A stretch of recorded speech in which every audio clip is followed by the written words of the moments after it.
and welcome back to another episode of Beginner Breakdown. My name, as always, is Alex Moellering, and I'm excited to be working with you tonight. We're excited to have a lot of people here in the class, but whether you're joining in person or online, always happy to have you. Our topic tonight is puzzles. Now, last week we talked about puzzles too, and we talked about the problem with puzzles, which in my view, the biggest problem with any puzzle, whether you do it from online or from a book, is you know going into it that there is a solution. And so part of the way that I like to mitigate that, because obviously when we're playing in a regular chess game, you don't know if you have a winning sequence or if not, was the idea of tactical signals. Those are really important, and we might touch on them some here. But that was more like kind of addressing this negative problem and how do we counteract that. Today I'm going to talk more on the positive side. Other than just being fun, how can we use puzzles to improve our chess? And I have kind of two different methods that I found work really well for me and for my students on how to actually engage with puzzles if you're looking to use them not just as like a fun outlet, obviously that's fine, but also to actually make progress in your chess proficiency. And those two ways are kind of fast mode and slow mode. You can use whatever terms you want, but we're going to look at some examples here and kind of work through both methods. In fast mode, your goal is to, as accurately as you can, but also as quickly as you can, solve a puzzle. Usually what you're going to do is pick easier puzzles, like you can lower the ratings on some of the different ones, and you want to do as quick and as many as you can, as accurately as you can. Some softwares also, like chess.com, I think has something like Puzzle Storm, or maybe Lichess, or that's Lichess, chess.com has a similar one, but whatever you engage with, but just trying to solve them quickly.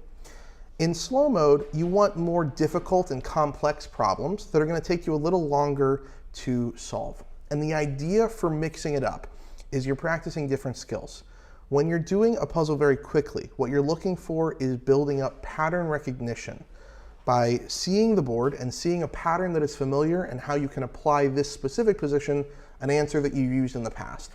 When you're trying to do it slowly, obviously that is involved, but you're adding in visualization, calculation, right? And you're enhancing your ability to see different variations on the board. Obviously, all of this is going to depend on your skill, right? If you're just starting out, maybe don't do anything fast. Maybe just mate in ones you might try doing quickly. But otherwise, taking your time is going to be important for all of them. If you're like an 1800, then you might be solving puzzles instantly that other people, would take a few minutes on. So I've tried to tailor it for a beginner level audience tonight, but we're going to go through a few different kinds. First round, I'm going to ask as I pull up the puzzle for anyone in the audience, anyone online as well. If you think you know the answer, go ahead and throw it out.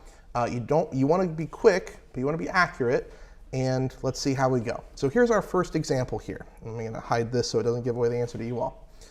All right, position one, white to move. If you see it, feel free to shout it out. It's a white move. White to move.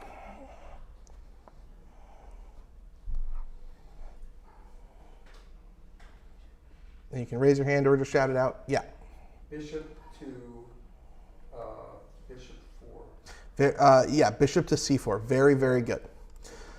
Our idea here, for those unfamiliar, this is a pin.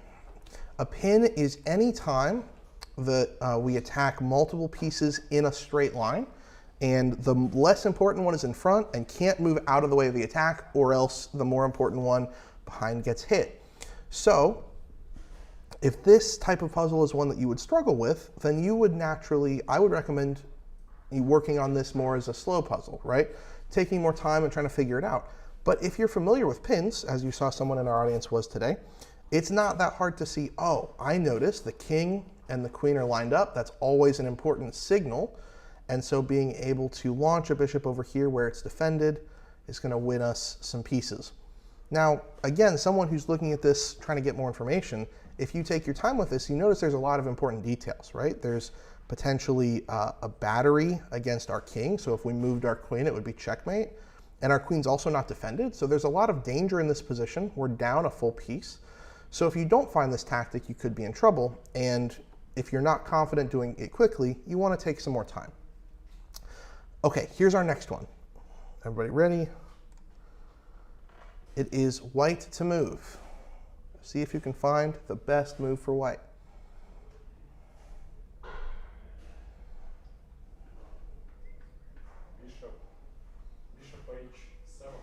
Yes, what is the idea? Like check and then king should kind of go out or like take our bishop and then we can take a rook. Very, very good.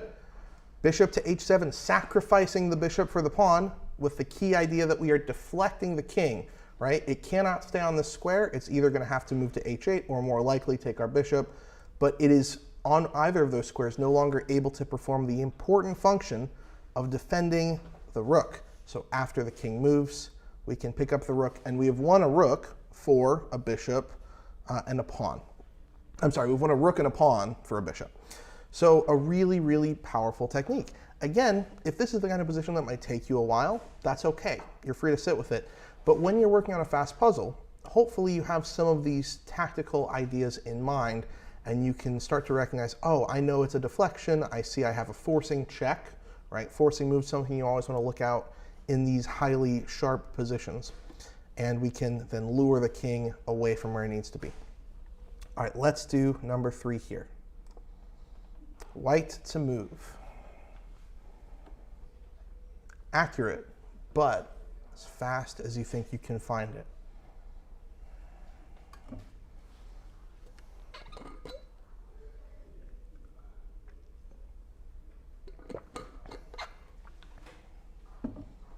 So, queen takes knight. What's the idea?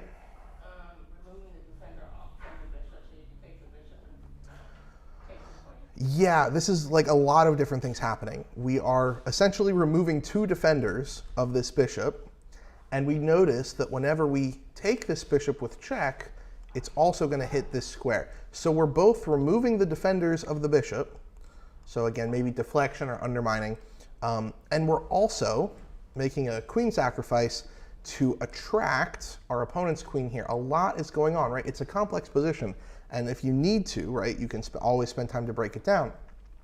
But the idea, again, what we're trying to build up is this pattern recognition.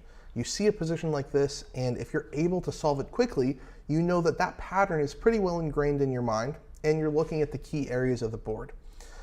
So yeah, really, really nice. Once again, idea is this queen is overworked, overloaded, she's defending too much, and we can pull her away so that we can fork and win her back momentarily. Oh, I see.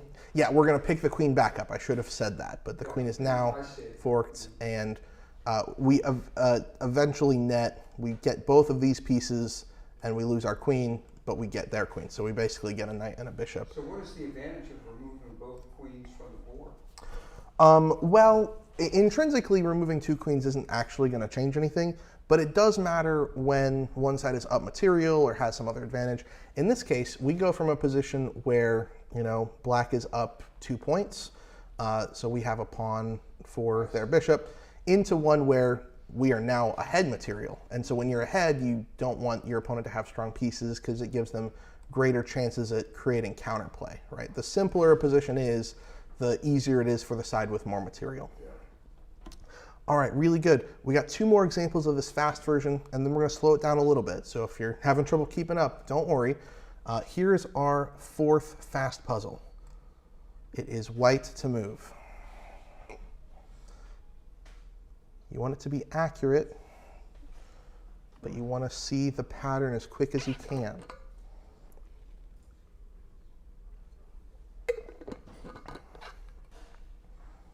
Bishop f7. Okay, what's the idea? And then check with a knight. Yes, so we have another sacrifice here that is leading to ultimately a discovered attack. We notice that this bishop is pinning our knight to the queen, but a bad pin is really, in my view, just a discovery waiting to happen. So this pin is not very good because this bishop is not anchored to anything. Nothing is keeping it safe. And so if we can find a way to move our knight with tempo, we'll be able to take this bishop, and we can do just that. We give up a bishop, but win a pawn. And if our opponent takes, I mean, if they don't take, I guess they don't have to. We might be able to try something. That probably doesn't work. But if they don't take, we just want a pawn, and they can't castle. If they do take, then we have check, and we are going to pick this bishop up next. Even if they wanted to try and be greedy and still take the knight, it wouldn't work because our queen defends and the bishop defends. So probably they just need to hide, and we win back the bishop, but we gained an extra pawn, and their king cannot move. So kind of the stuff that I see here, right, again, to look a little more deeply is we see this pin that's also sort of a discovery waiting to happen, and especially this weakness on f7, right? The f7 pawn, like the f2 pawn, right, both f pawns are much weaker, especially early in the game, than anything else, because they are the only pawns defended just by the king. And so they are a good kind of way to poke at the king and get to him, cause him a lot of problems. Can you threaten mate from this position? So I think the problem with like there's kind of, it's not quite a legal setup, but it's close. The problem with this idea, which looks really nice, right, is now, oh, they win the queen, but then we get checkmate. It's a really pretty idea. The problem is here, I believe they can just capture our knight, and they defend everything, and we just lost the knight. So if that knight couldn't get involved, that would actually be a really nice idea too. In this case, it doesn't quite work out that way. But that's another area where if we have kind of lots of patterns that we're recognizing, being able to quickly discern which is the best one and which one actually applies and what nuances might complicate it is also really important. Another thing we can kind of learn from doing these puzzles really quickly. Okay, but great idea. All right, last one, and then we're going to slow it down a little bit. In this puzzle, it is black to move.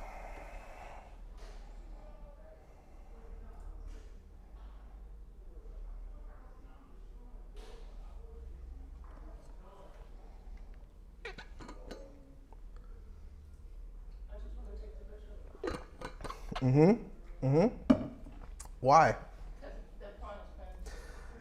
This is a really funny one, because I've had students look at this position for several minutes and really, really struggle, and then you realize, oh, this bishop's not actually defended. So we can just take it, because there's an absolute pin on this pawn. It cannot move, or the king will die.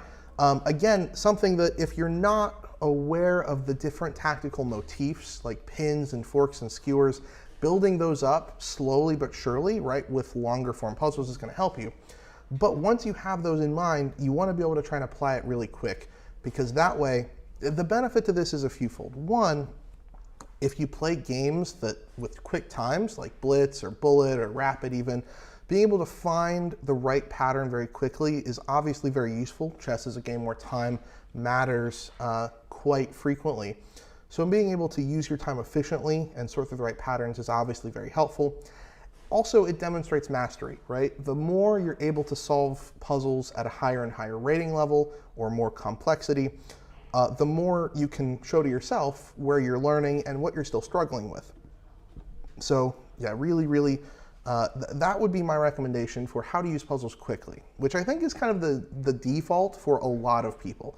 Maybe some of that is cultural, you know, just we live in a fast-paced world. But I do think there is also a very big value to balancing this with slow-form puzzles. And here's kind of the first example. Again, some of you might know these pretty quick, but for those who don't, we're going to take some more time on these. So please don't shout out the answer for this one. In this position, it is white to move. And while you're thinking on what white's move is, what's probably happening is because we've just done a few puzzles fast, a few different ideas are immediately jumping out to your mind. You might be thinking, ooh, I see maybe a potential pattern here or one here. That's good. What you want to do with these puzzles, and the way I do it is I'll go to these same websites and I will select a harder type of puzzle, one that's more complex for me, and then I will take a look. If you see the answer right away, that's fine, but usually selecting a harder one means one of two things. Either there are some really sneaky themes that might be easy to miss, or, and I find this one more common, it's more than one or two moves. You might have to visualize a couple moves out because there is some nuance in the position that means it looks like multiple lines are good, but only one turns out to be. So I've been talking for a second. What are some of the ideas here? Anybody have any ideas without necessarily, if you don't know the full line, what are you thinking? Okay, which rook? Right here to e1? Okay, so I like the idea of causing a pin, right? We pin the knight to the queen, and maybe we have a lot of attackers. There might be a slight issue with the tempo of this move, because we're making more of a long-term threat. We're going to try and take this piece, but black has a threat immediately accessible to them. Right? What is black threatening? If it were black to move, what would black play? Most likely. Maybe there's some crazy better move. Seems like the most natural move would be rook takes queen. So I like the idea of maybe setting up some pressure on the e-file, but I'm not sure we have enough time given that our queen is under fire. And this is one of the hints that you might be dealing with a tactical position, right? Again, we know this is a puzzle. We know there is a solution. But in a real game, you might just be in this position. And one of the hints that there might be a tactic for you to look for is when there's a lot of pressure, right? A lot of things being attacked, a lot of things may be in danger. That's a time where you should slow down a little bit and try and find what's really going on. So other thoughts for white here? Queen takes bishop on f8. Okay, so queen takes rook here on f8. So, yeah, so queen sacrifice. What's your idea with that sacrifice? Then knight on d4. Okay, so this is really, really interesting. So your idea is we have a lot of things lined up on this file. If we can take this rook, we might be able to then, lure the king to that square and move our knight somewhere out of the way to make a discovered attack, right? This king will be over here, our queen's out of the way, so our rook will attack their king, and our knight now, while they're dealing with the check, can attack their queen. We're trying to pick back up our own queen. This is a really interesting idea, but there is a little more nuance to this position. So I like your idea, but let's look a little closer. What might we be missing here?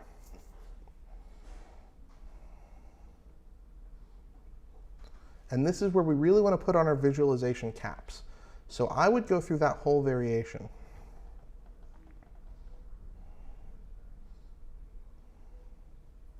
I think I'd probably move queen to e5.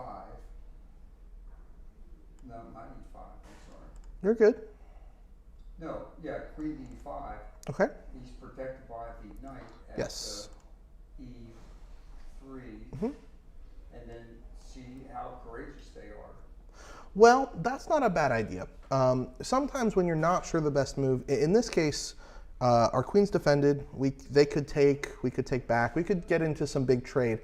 It seems like, unless one of us is missing something, that would be an even trade, right? We would lose a queen, they would lose a queen. Nothing else really would be trading. Maybe our knight gets a little more involved, but this is an even game. So whenever we have a chance to look for something that gives us some material or a positional edge, that would be my start. This would be a good fallback. If we look and say, I'm looking for a bunch of moves and I'm not finding anything good, we have a nice natural idea.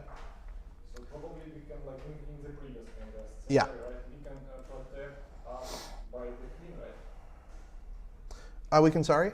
So I mean, so for example, we can takes rook on f7 or f8. Then, for example, I'm moving my knight on d4, and then I can just move queen to f7. Yeah, and we have something that maybe be a slight issue, right? The fact that what normally looks like, oh, well, if they block with queen f7, we win the queen, but now we have to think, wait, we're sacrificing a queen, so we have to do some calculation. If we play queen takes rook, I like to, when I have a big trade in a variation, I like to kind of go one step at a time and think, what did I lose, what did I get? We get a rook, king takes, we lose a queen, okay? Knight to d4, check, they have to get out of check.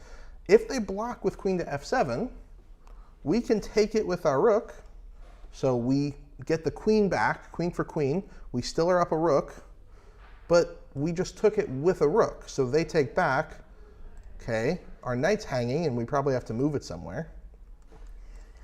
And it's just kind of even, right? It looks really good, but it evens out in the wash.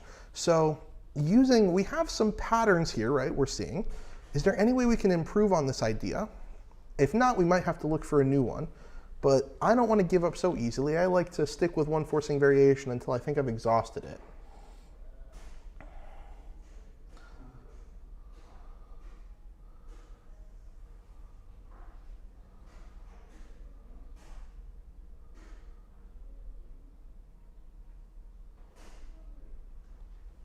So white's moving, correct? Yes, it's white So here how to move. about rook to E, or no, I'm sorry, D1. Yeah, so again, and Rook to D1 Mhm. and see how they respond. well, it's not a bad idea, but remember, we're in a sharp position. We always want to look at our opponent's threats. So if I play rook to d1 with either of these rooks, they probably are still just going to take my queen, right? They have this rook here that's looking to jump and take. So, and even if I go rook to d1, I'm not really even threatening to win a rook because it's defended. So not a bad start, but to me, the queen is the pressing issue. Someone in the chat, it's a long name, I'm not going to try. It starts with I was on, so whatever your name is, maybe it's different. Like it could be I was once, or I don't know. In his suggestion, or her suggestion, or their suggestion, is instead of going queen takes, king takes, knight to d4, if we play knight to g5, we achieve the same thing, but the knight also covers f7. Okay, this seems like an improvement, but we have to go a little bit farther, right? Queen takes, because there is still another move, right? Now they don't have to go to f7, but what if they play queen to f6? Right, now our knight misses it, and if we trade rook for queen, we're still just losing a rook for, it's still just a trade. So have we actually improved? Is there anything we're missing there?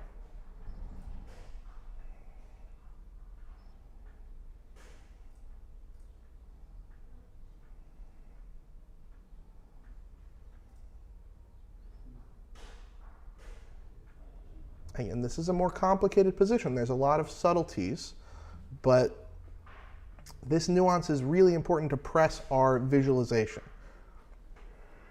So right now we should think about this line that you mentioned. Yeah, I would recommend sticking with this idea of queen takes f8, king takes. It seems like there's something here. Unless we exhaust all the forcing moves, I think we should keep sticking with it and see what we can find. Queen takes rook, you're suggesting. It seems like there's a lot. We know that if we play queen takes rook, at the very least we break even, right? Because we're getting a rook, and we're eventually going to win this queen by some knight fork. The only downside is right now, every line we look at, we also lose our queen and our rook. So it comes out as a wash. If we can find any way to gain something extra with this whole trade, it's worth it. And the value with doing it in a trade, right? The reason we're looking at a line like this, as opposed to something like queen e5 or rook to d1, something like these, is because our lines are forcing. It's not that forcing moves are better, but they're better for calculation because our opponent has less they can do to deviate, right?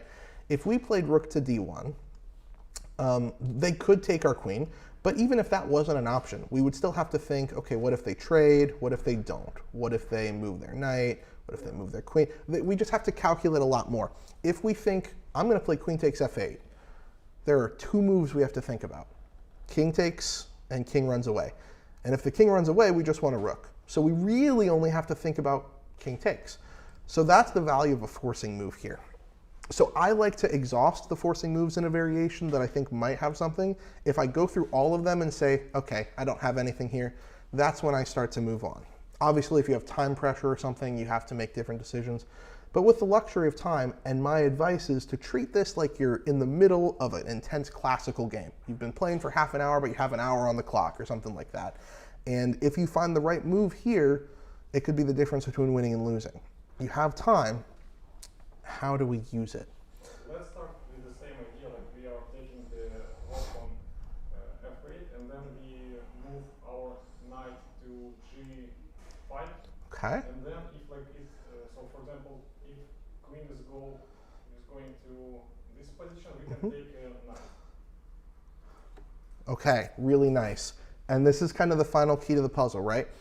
What's really happening here? There's a whole lot of things, right? We're attracting the king to a square where our rook will make a discovered attack that allows us to get some kind of fork in some cases. But what's really amazing is this whole line, despite all these sacrifices and discoveries, it's not about the queens, it's not even about the rooks, it's literally just about this knight, because he's not going to be defended enough. Here's the idea. Queen takes rook. Okay, again, if king runs away, we just want a rook, so king takes.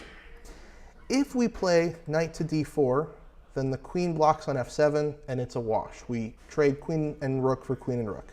But if we play knight to g5, our knight defends f7, so you can't block there, and attacks this knight. So if the queen decides to block, obviously if you go to f7 or f5, the rook takes for free. But if you go to f6, we can afford not to take because the queen is pinned to the king. She will be stuck because, again, she can't move. We're going to get her later, but we also get to pick up this knight.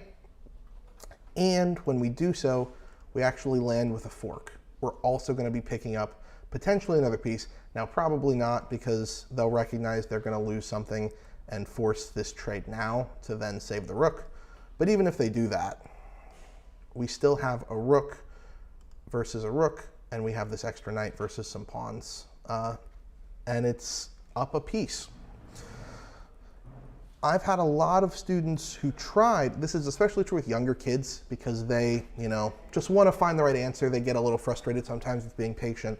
But I think this is an excellent practice, to be able to look at a puzzle and say, I think I see the right move, and then to hold off for a second, right? Because we had the right idea. Knight, taking the rook, sacrificing it, and then making a discovered attack with the knight that picks up the queen was more or less the right idea. There was just a nuance with it we had to apply, which was, okay, if you block, it's an even trade. So we switched targets. This is not something easy to solve very quickly. And so that's why I think it's very valuable to be able to spend a little more time and to really work on that visualization, because it's very hard to find the answer here unless you realize, oh, once the queen and king are traded, or once the queen is traded for the rook and there's a discovery, if we pull this queen away, she stops defending the knight, and there's a discovered check, and the queen will be pinned to the king if she blocks, right? Being able to see these little nuances in visualization take a lot of time to develop, but I think one of the really important ways to develop your visualization is to work on puzzles like this in a longer, slower, more complex way.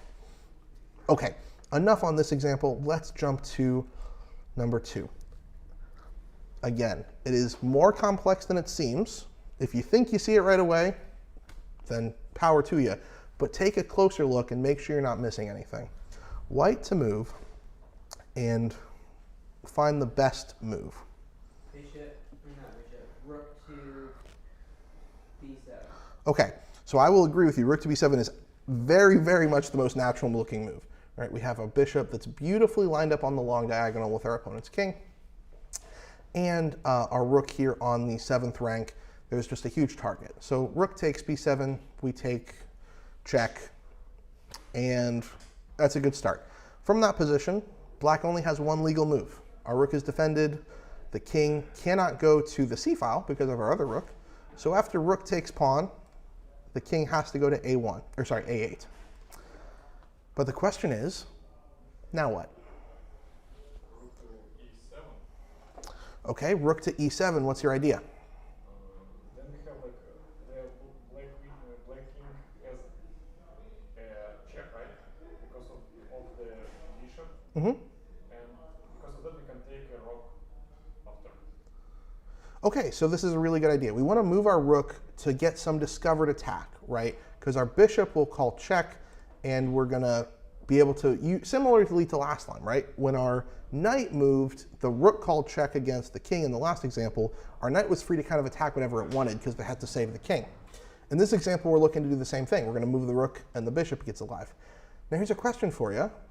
Does it matter if we go to e7 or to d7? Because in both cases, we're attacking an undefended rook. It seems like it shouldn't. But since we have the option, maybe it's important to look and see.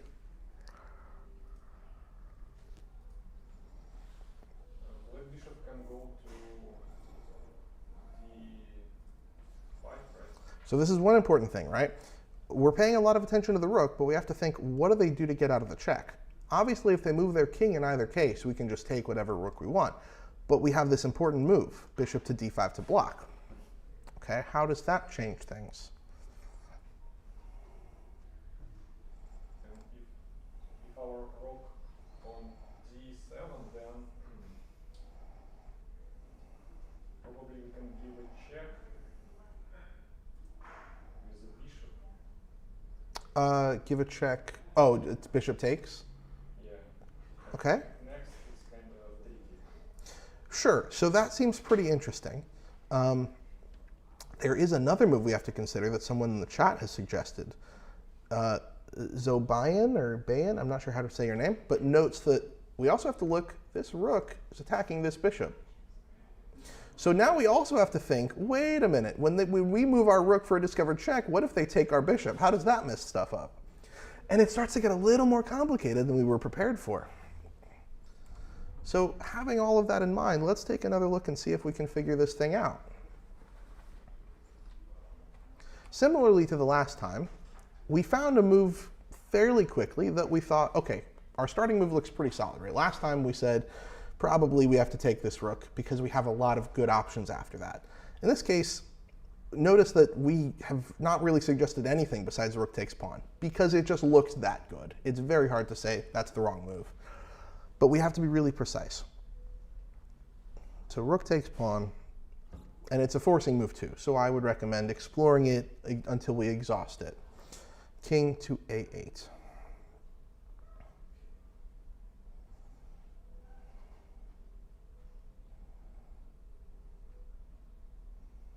Say that again? King to what? King, so after we play rook takes pawn, Oh, I see. this king will Yeah. have to hide in the Yeah, it corner has here. to go there. Yes. We can take a pawn on b6, right? We also have this move, right? So instead of going to one of these squares and attacking a rook, we can also play rook takes b6. Yeah, but it's like, no, it's Which normally would actually be like the checkmating move, right? But in this case, because we said, well, there's some blocking and some maybe even worse taking options, a little more problematic. Someone in the chat with the name, generic name, that's really funny, suggests rook takes b7, king to a8, and then rook to e7, because if bishop d5 to block, we take, and rook takes e8.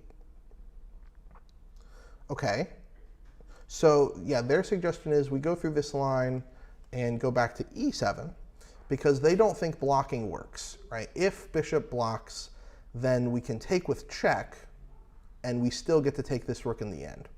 That makes a lot of sense to me. We also want to consider what if they take our bishop when it is check, because blocking is one of the options, but what if instead they play rook takes g2? In my opinion, it's best to pin the black king in the very corner, either by using the rook and checking with rook from, what is that? This one or the bottom one? 7. Yep. Take the pawn at b7, Mm-hmm. right? And Yep. the only thing that he can do is move into the corner, and then move the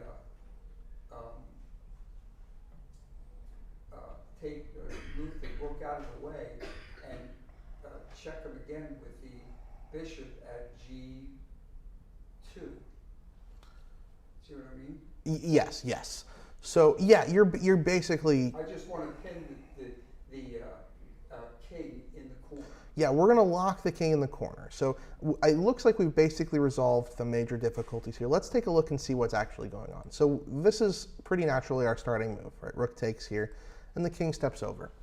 And now we have this beautiful discovery set up. Whenever we move our rook, the bishop attacks. And the question is, where do we put our rook, right? b6, normally this would be like our checkmating idea. In That's a good idea. in this case, because we trap the king fully, but the problem is it doesn't work here because they can make a sacrifice of their rook for our bishop. And if we take, our rook's still hanging, and notice black is up a lot of material. So we can't do that idea. And similarly, rook to d7 has the same fault, right? We attack this undefended rook, but because they can move it out of the way and capture our bishop, the same thing's going to happen, right? We lose a bishop, and if we take, even though they're not getting our rook in this case, and their king is still fairly badly placed, black still has a slight edge here. We have 2 rooks versus 1 rook and 2 bishops. So probably the 2 bishops are better than the rook, plus this pawn difference. But the real solution here is instead, it was actually our first suggestion, but I wanted to not just give it away, I wanted to be a little more challenging, so you still would have gotten it in the game, is rook to e7.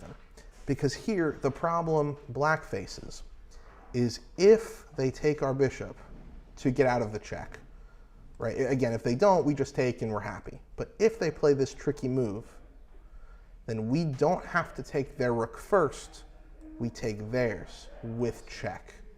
And then we still get theirs on the next move. So now it's 2 rooks versus 2 bishops. It's a rook versus a bishop twice, and we're winning in both cases. And if they try to instead block, this also doesn't change anything because we can take here with check and still get this rook in the end. So again, the point I want to emphasize here is not necessarily whether or how quickly or how well you're able to solve this puzzle, but more just the value in once you start with the pattern, right? The natural instinct is to see the pattern, hesitate a little bit and say, okay, is there anything I'm missing? A really good question I found to ask is, after I finish a line that I think this is a great line, I'm going to get an advantage or a checkmate or something, is I say, did my opponent have any alternatives? And I'll go move by move. So here, after takes, I'll say, did they have any alternative to moving the corner? In this case, legally, no. That's the only legal move. After this move, did they have any alternatives? Well, they had a few, right? They could move their king, they could take our bishop, or they could block with multiple pieces. And so you need to consider all those possibilities. Even if you think, oh, I'm good no matter what, sometimes you could get in trouble, like in this one, where it looks like it's the exact same, but then we end up in a lot of trouble. So being able to spend some time and really work on your visualization, being able to see details of a position as if it were the one on the board is integral to your calculation and your chess ability overall. I have some more of these examples that I want to go through, but I actually want to deviate very quickly, and we actually just might spend the rest of the lesson on this, is one final piece of advice, and you can relate it to both fast and slow. In preparation for this, I was just kind of going on Lichess and looking at some different puzzles and trying them out to see what I thought would be useful for this class. And I ran into this one, which stumped me for a moment. I was doing the fast puzzle section, and then I hit this one, and I had to take a second and try to figure it out.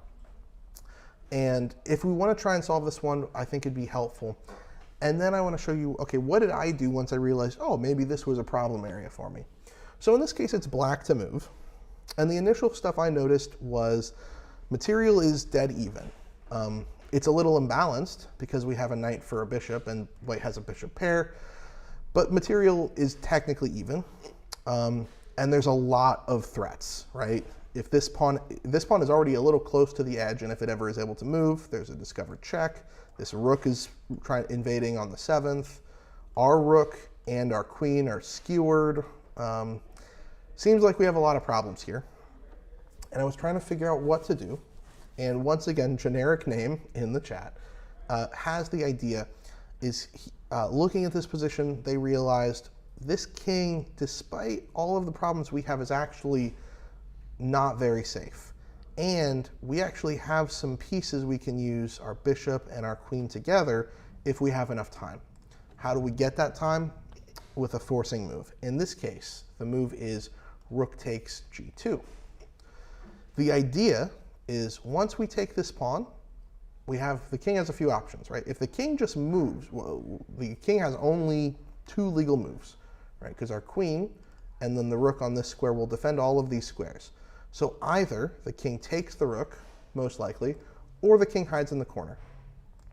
If we play rook takes and the king hides in the corner, we can actually finish the game in one move with queen to h2 checkmate. So we don't have to worry about that one, but we do have to worry about king takes rook. But now we get to activate our bishop, and this king is too exposed. Rook takes, king takes, bishop check. And our queen and bishop kind of dominate this king. The king only has, once again, 1 legal move. And from here, we can make checkmate in 2. Anyone see it? How do we continue? Queen to, what is that? G2, or G3. G3, yep, queen to G3 check. Again, the bishop and queen dominating all of these squares, and there's nothing that can block. So That's a mate there. it's almost mate. The king has one more move, can hide over here on f1, but now we can finish the game with queen to g2. Yeah, that's it, yeah. Checkmate. So I saw this puzzle, and it took me a second. I was like, okay, I was able to find it after a minute, but only probably because I knew it was a puzzle. I knew I was looking for a solution, and so I'm naturally gravitating to those more flashy sacrifices and forcing moves that I might not always be tuned into in a real game. And so I thought, okay, let me look a little more into this. And I went down to the bottom. Once you've completed a puzzle, or if you give up and ask for the solution, it gives you some information, at least on Lichess. I think chess.com works the same, and probably other websites as well. But it told me this was an attraction puzzle. Attraction is an advanced tactic, which the definition it gave was an exchange or sacrifice, encouraging or forcing an opponent piece to a square that allows for a follow-up tactic. Basically what that means is we are making some trade or sacrifice that's going to force a piece to come somewhere we want them to go so we can attack them from that square. Think back to, which one of these fast puzzles was a really good example of that. I think this one here was a really good example where we sacrificed the knight to fork the king and the queen. Well, the queen is overloaded, so we're sort of deflecting her, but we are also notably attracting her to this square, right? She wants to defend the piece, and so we attract her here away from the defense of the bishop and to a square where our knight can fork her. So that would be kind of an attraction. I realized, okay, so that's the pattern. And what I did, and what I think is really useful too, is I went to something called Puzzle Themes. Now this is going to be slightly different on different websites. I think on chess.com you go to puzzles and then click custom and you can select different themes. On Lichess you just go to puzzles and click, and then there's a button that says themes. But all that does is it lets you set what am I going to be working on here. And so I set a bunch for attraction, and my theory was if I look at this, I will go from having the slow mode, where this is something I don't intuitively grasp and I want to get the pattern into my head, into that fast mode where now I see the pattern, it's just applying it to different positions. So I want to work through that with you a little bit and see how that goes. Here was the first one it spat out for me. In this position it is, and I will put it down to easy mode because I wanted to see the ideas first. This is black to move.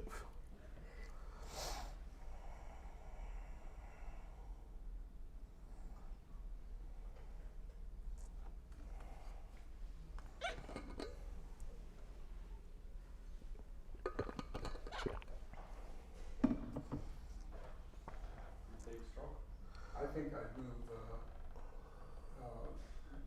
A8 rook to B8 to attract the queen.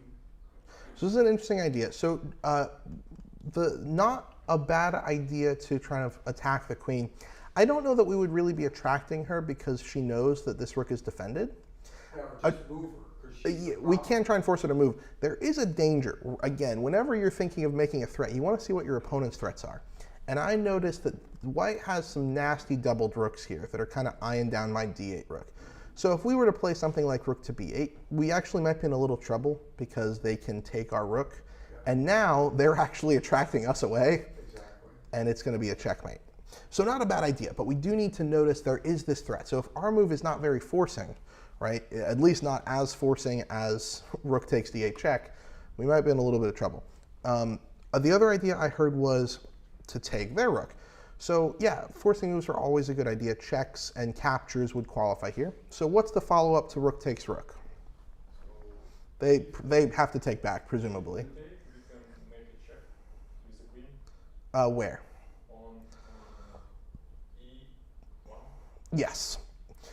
So this one, again, not super, super hard. We have to look a little bit at the forcing ideas.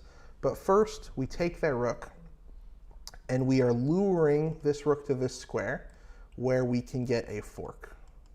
Forking their king and their rook. Whatever move they play, we now pick up that rook, and we have the extra piece. Our back rank is still safe from this queen.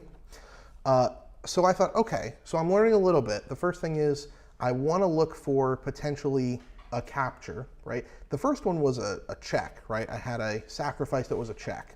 In this case, it was just a trade. So I'm getting some more information about attraction for my own pattern building. I'm saying if I have any option to trade pieces, I should be looking at that. Especially when, right, again, when I say this is a forcing move, obviously white can play any number of moves, but they're forced to take our rook if they don't want to try and be at a disadvantage. Because if they just let us take a rook for free, they're naturally down a piece at a disadvantage. Okay, here's our next one. It is white to move here.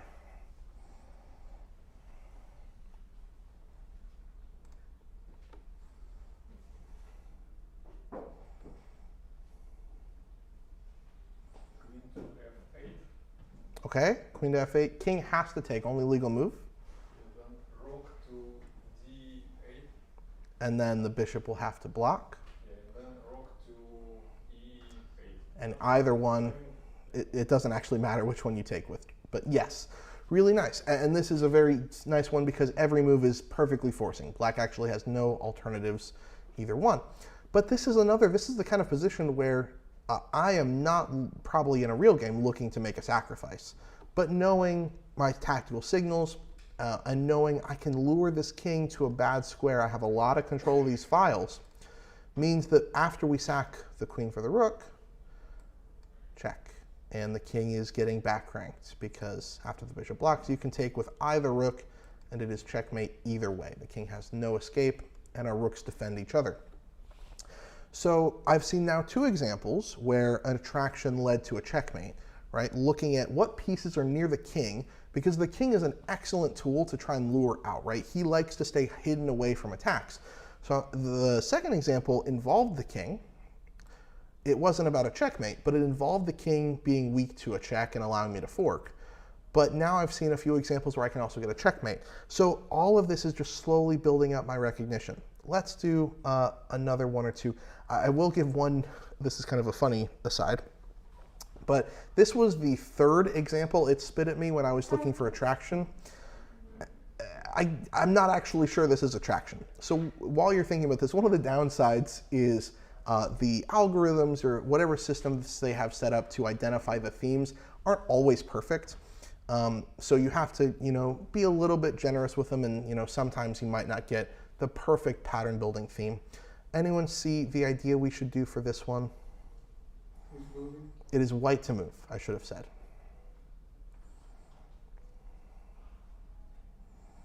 Take rook on e8. Yes, we take the rook, and again, if black doesn't want to lose it, they need to recapture. Take one more. We take our second time, and if they don't want to lose that, their king takes. And once the king has been lured away, the bishop is no longer defended. Now, we can't start this by taking the bishop because then they'll just take our rook first, and we have to take back, and it's even. So we start with the most forcing move, taking their rook. And I wouldn't call this an attraction because we're not really attracting the king to a dangerous square where he's going to get tactic. We're just, I would say this is deflection or removing the guard from the bishop.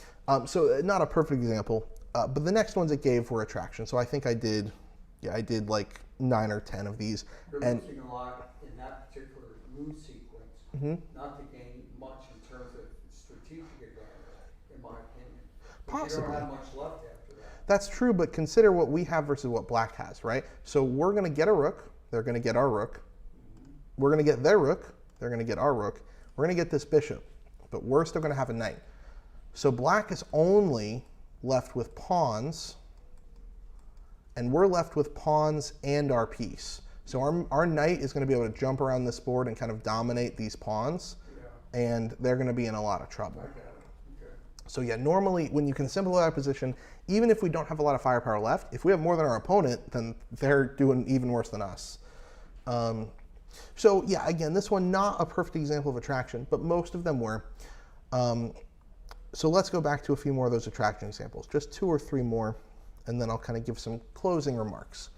In this position, white to move.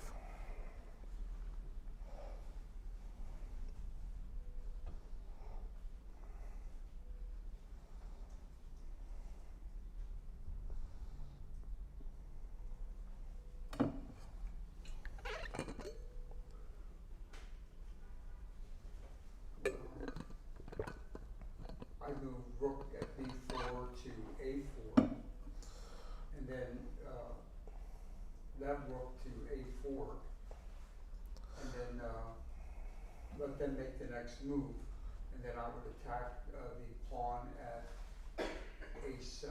So you have a really solid threat, right?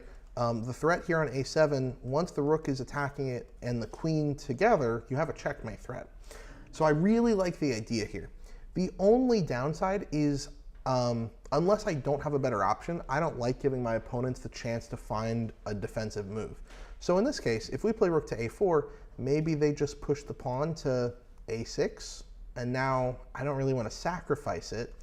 Or maybe they even play pawn to b6 and let their queen defend. So I like the idea, but I don't want to give them too many outs. So if we have a forcing solution that doesn't give them any time to deal with it, I like that as the starting point. So similar idea, looking at the same weakness, but we notice because we have a lot of rooks on this line, if we play queen takes a7, the king has to take. And the follow-up? Rook on a4. Yeah. And so we're just switching the sequence of your moves, right? Your moves were the right ones, rook here and the queen. But if we take with the queen first, now it's a sacrifice, so we have to calculate to make sure it works before we put it on the board. But because our rook on b1 guards this whole line, we actually basically set up another back rank just on the side of the board. The queen has to block, and then it is checkmate. So again, you had the right idea. You kind of saw the pattern. And now with attraction, we are, again, slowly but surely building this theme. You might not be grasping it right away, but my thought is that the more you work on this type of problem, the better you get at seeing, oh, I have a lot of pieces near their king, or oh, I have a lot of attackers on a square. I can kind of maneuver pieces to be where I want them to get a nice attack. Again, this is a little more advanced, so if you're not seeing these tactics right away, that's okay. But the idea is when you encounter something you might struggle with, this is white to move, by the way. When you encounter something you are struggling with, if you click on the puzzle and set it to that theme, I think you have a much better shot of building that pattern into your brain, which then makes visualization a lot easier because when you see it in your mind, you'll recognize the pattern. Any ideas here for white?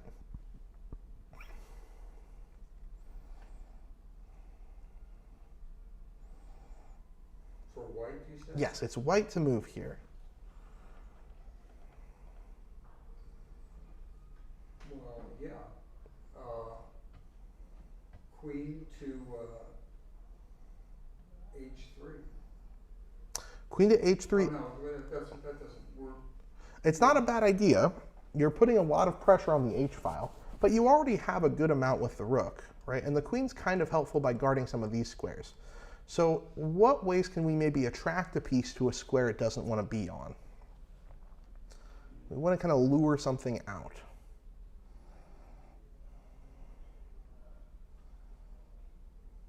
Who's moving first? It's white to move here. White to move? And here in the chat, Master Vera Virdovich, not sure how to say your name, but has a really nice idea and generic name following up. We can actually make a discovered attack on this king by taking this pawn. If we didn't have this as a discovered attack, maybe they could just take back with the pawn. But because their king is in double check, they have to lure their king out. So we've attracted their king to get farther out in the open, and what we remember from the last times are true. Doing this can lead to a checkmate or a really powerful attack. So how do we continue from here? Queen to G3. G3 is really good, but then we give the king one escape square here on f6. Yes, Oh, queen. G5. Yeah, queen here. Or to E. Yeah, f5 here. And the king is in checkmate. So again, slowly building up that learning. Now, some people would look at this method and say, well, hang on. If you know that you're doing an attraction puzzle, doesn't that defeat the point of building up the pattern? Like, you already know what you're looking for. I get it. But remember what I said about the problem with puzzles in the first place, right? This isn't a problem unique to puzzle themes. The problem with a puzzle is you know there's an answer. In this case, we're just tweaking it so we know a little more about what kind of answer it is. And the reason we're doing that is to build up pattern recognition. When I would go back to the speedy version of the puzzle, I might not keep the theme. Maybe I would at first to get more used to it.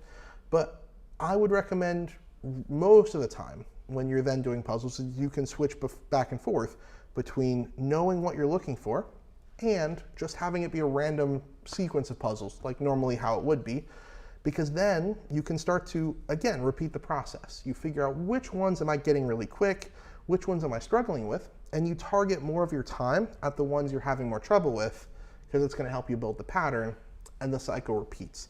This has been really helpful for me in how I'm using puzzles and identifying strengths and weaknesses of my game, knowing where to spend time on study.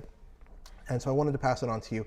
We're going to go from these kind of that have been a little more introductory to one more on this attraction theme that are a little more advanced to see if you were to then apply and take a little bit harder one, how might we try and solve that? So here's our position, and it is white to move. We're dealing with the same theme, but it's a little more complex than the ones we've been looking at before. And all I did that was just setting the difficulty on the puzzle harder. So again, it's going to take a little bit more time here, but I always recommend when you're working with a puzzle, or again, theoretically, when you're in a game and you know you have a chance of tactics because you see some of your tactical signals, to always start by looking then at the forcing moves. What's going to force my opponent to respond in a very limited number of ways, as that's going to give you the greatest ease when calculating their options. Bishop to f6. Bishop to f6 looks like an excellent start because we are forcing black in two senses. One, we're forking the king and the rook. More importantly, the king is just stuck, right? Our pawn, this knight, this king is just stuck. So we actually, if we play bishop to f6, force the only legal move, the knight has to take our bishop. So that's a really good start. It is a sacrifice, so we would want to calculate in our head ahead of time how we might follow up that move. What might be the value of attracting the knight out of the way of the king to this square?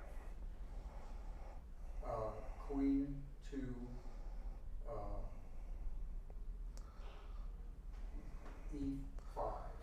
e5. Queen to e5, not a bad idea, right? Putting more pressure on this knight, but not quite as forcing, right? It's not a check or anything, and there is some danger that maybe now we're letting black make some trades. I'm not looking. It's okay, right? It's easy to miss something on the board. So this is the harder version, right? So there's more nuance in these positions. Queen to e8. Yeah, queen to e8 looks like a nice forcing continuation. So bishop to f6, knight takes.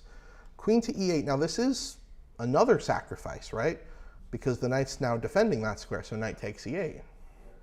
Rook to e8. And now rook comes into e8, checkmate from a back rank.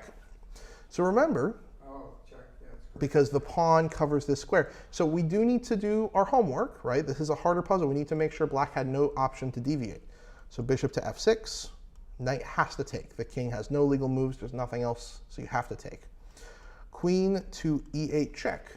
Okay, knight takes, or knight goes back to g8. Okay, well, what do we do there? They didn't have to take our queen.